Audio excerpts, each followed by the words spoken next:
গাজায় হামলা চালানো ইসরায়েলের জন্য সঠিক ছিল বললেন মার্কিন প্রেসিডেন্ট ডোনাল্ড ট্রাম্প। ফিলিস্তিনের অবরুদ্ধ গাজা উপত্যকায় যুদ্ধবিরতি ভেঙে ব্যাপক হামলা চালিয়েছে দখলদার ইসরায়েল। এতে এখন পর্যন্ত অন্তত ১০০ ফিলিস্তিনি নিহত হয়েছে বলে দাবি করেছে গাজার চিকিৎসা সূত্র। নিহতের মধ্যে ৩৫ জনই শিশু। এরপর বুধবার থেকে পুনরায় যুদ্ধবিরতি কার্যকরের ঘোষণা দেয় নেতানিয়াহু প্রশাসন। অথচ ডোনাল্ড ট্রাম্প বলেন, ইসরায়েলি বাহিনীর গাজায় হামলা চালানোর পরও ইসরায়েল হামাসের মধ্যে যুদ্ধবিরতি কার্যকর রয়েছে।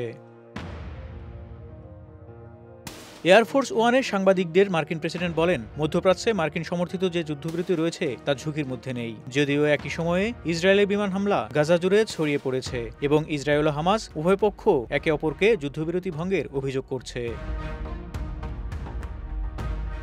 মাইক্রো ব্লগিং সাইট এক্সে এক পোস্টে ইসরায়েলি সেনাবাহিনী জানায়, তারা গাজায় প্রায় ৩০ জায়গায় হামলা চালিয়েছে। এতে হামাসের অবকাঠামো ও যোদ্ধাদের লক্ষ্য করা হয়েছিল বলেও জানানো হয়। গাজার স্বাস্থ্য কর্তৃপক্ষ জানায়, কেন্দ্রীয় গাজা অঞ্চলের বুরেইজ শরণার্থী শিবিরে একটি বাড়ি লক্ষ্য করে ইসরায়েলের চালানো হামলায় ৫ জন নিহত হয়।